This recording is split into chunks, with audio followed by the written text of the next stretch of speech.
Halo Sobat Pans, di video kali ini kita akan membahas efek pemilu dalam berinvestasi.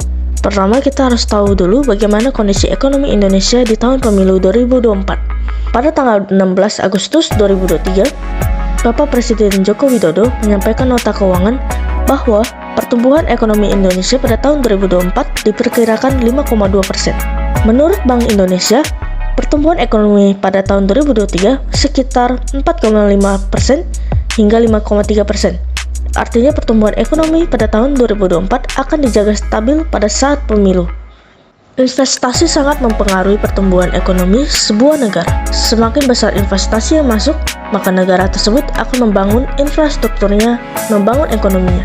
Investasi di tahun 2023 dan 2024 optimis bagus, karena Menteri Investasi atau Bapak Bahlil optimis investasi di tahun 2024 dapat mencapai 1.400 triliun rupiah. Otoritas Jasa Keuangan atau biasa disebut OJK meyakini bahwa pemilihan umum 2024 mendatang dapat menjadi momentum untuk meningkatkan kinerja pasar modal dalam negeri. Selain akibat meningkatnya daya konsumsi masyarakat dan anggaran belanja pemerintah, kesuksesan pemilu juga dapat mendorong aliran dana asing untuk masuk ke pasar saham dan juga tentunya mendorong foreign direct investment. Secara teori, ada beberapa sektor yang akan lebih diunggulkan dibandingkan lainnya di masa pemilu, seperti yang pertama, sektor infrastruktur dan konstruksi adalah salah satu sektor yang biasanya mendapatkan perhatian lebih selama tahun politik. Sektor ini merupakan sektor yang memiliki alokasi belanja yang cukup tinggi sehingga berpotensi mendorong pertumbuhan emiten di sektor ini. Yang kedua, sektor konsumsi, termasuk juga retail, berpotensi memanfaatkan peningkatan daya beli konsumen dan membukukan margin yang lebih positif di tengah penyaluran dana kampanye pemilu 2024. Hingga indeks keyakinan konsumen yang positif.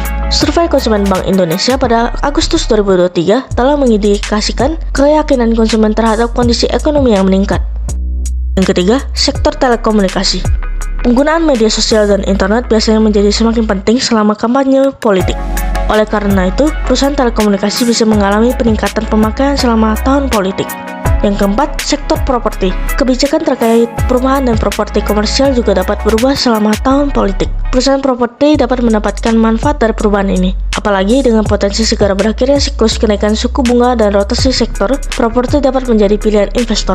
Sektor ini cenderung naik di saat suku bunga mulai stabil dan adanya ekspektasi pemangkasan ke depan. Yang kelima, sektor media.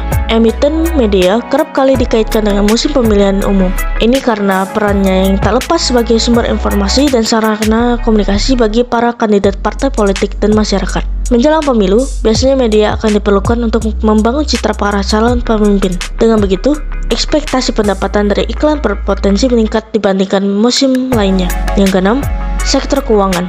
Di tengah tingginya suku bunga acuan saat ini, yang dapat meningkatkan margin sektor perbankan, tahun politik juga berpotensi mendorong penyaluran kredit. Hal ini dikarenakan pemilu memberikan momentum yang baik bagi pertumbuhan dunia usaha dan perekonomian nasional.